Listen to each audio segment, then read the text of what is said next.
Hey everyone, I hope you had fun building those fairy houses outside, and I hope you got some really great inspiration to create your own permanent house for Tower Hill's Fairy Village coming this summer. So to keep things magical, we are now going to read a story. This is one of my favorites. This is called Fairy Houses by Tracy Kane.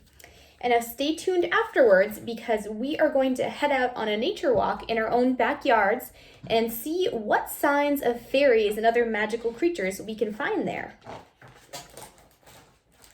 Right. This summer, my parents decided we should leave the city and spend a week on a small island off the coast of Maine. Who's been to Maine before? Me. Awesome. So there are fairies there, everybody. They said there was something special for me on the island, something I would really like, but they wouldn't tell me what it was until we got there. What do you think it is? Hopefully it's fairies. As soon as we got off the boat, I tried to guess. Is it the lighthouse? Those silly sandpipers on the beach? Maybe the seals? Our cottage? Later, when we went for a walk in the woods by our cottage, I discovered the secret my parents had been keeping.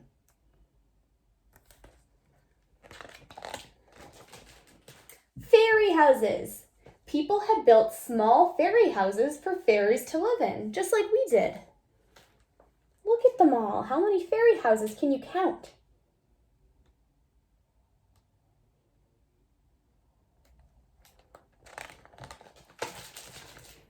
I asked if I could build a fairy house. My dad said yes, as long as I followed the rules of the woods.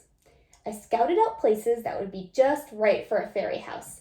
I chose a hollow at the base of an oak tree and collected some twigs, some leaves, and pieces of bark to build with.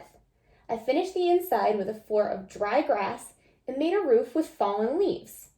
I hoped the fairies would choose my house for a place to live in. The next morning, I couldn't wait to visit the woods again to see if anyone might be sleeping inside my house. When I bent down to look, I heard chirping. Was it a fairy snoring? What do you think? You're not a fairy, I said. You're a cricket. The cricket hopped off into a bush full of bright red berries. Maybe the fairies would like some to eat, I thought. I gathered a handful of berries from the ground and sprinkled them around my house. The following day, after visiting the lighthouse with my parents, I decided to check in on my fairy house. Do you think anybody's there now?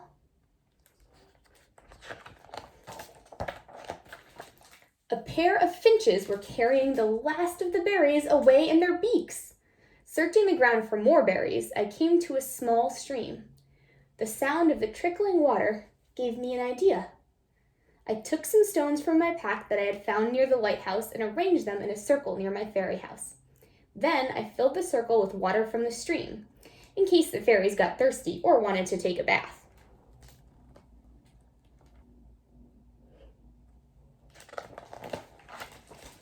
Is anybody here? I whispered the next day. At first, the house looked empty. Then I spied someone in the pool. I wanted to get a closer look at the frog as he bathed. Oops, I guess I got too close. As the frog leaped away, I could hear other frogs singing out to him. I started singing myself as I got to work collecting acorns and pine cones. It was time to make some home improvements.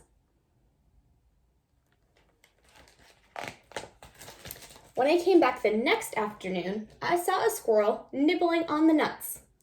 But still, no fairies in sight. I still just couldn't give up. I still hoped the fairies would visit my house. Maybe it needed a better entrance. In my pack were seashells and feathers my mom and I had found at the beach.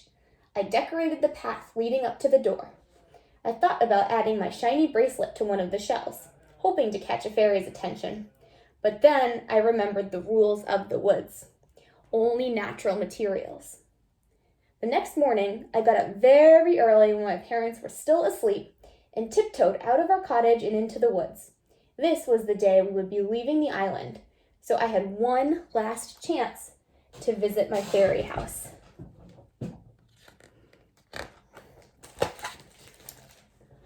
A fog had rolled in off the ocean, covering the woods like a thick blanket. I could barely see. It was like walking in a cloud. The trees seemed huge, and their branches looked like arms reaching out to grab me. Goosebumps started popping out in my arms and legs. Someone was watching me, I was sure. Should I turn around and run? But my fairy house was so close. It was then that I heard footsteps and saw a large, dark shape moving towards my fairy house. My heart started thumping. I jumped behind a tree to hide.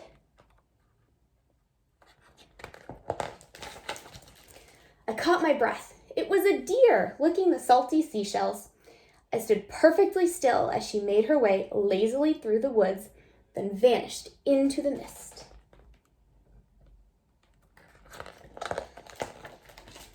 Exhausted, I sat down near my fairy house, watching, waiting, and wishing for fairies to appear. The quiet of the woods and the soft mist made me sleepy. My eyelids felt heavy, but I tried not to fall asleep. Before long, the sun started breaking through the mist, and with it came a soft breeze.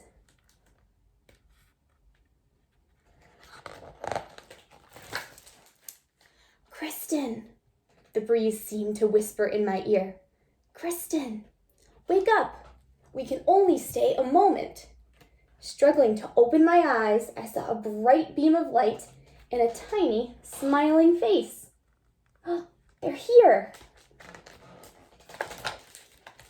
"We are the fairies who live in the spirits of all the plants and animals in these woods," a voice said. "Of all the houses here, the animals have chosen yours to visit. You have treated the woods with care and respect. Look quickly, Kristen, for this is a moment of magic when the fairies will show themselves as a way of thanking you." Here they all are.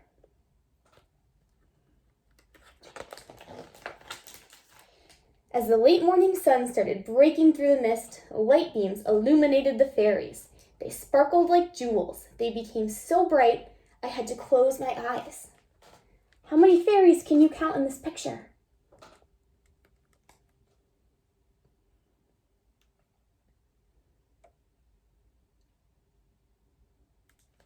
Wow, I see so many.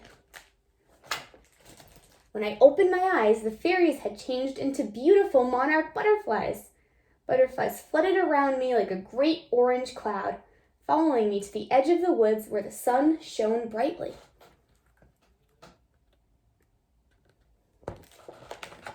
I watched them dancing toward the light, higher and higher, squinting into the warm golden day. I smiled and waved as the last butterfly disappeared into the sky. The end. Wow. So I hope some fairies come to visit your houses that you've all created. Now, follow me next, and we're going to go see if I can find some signs of fairies in my backyard. See you soon.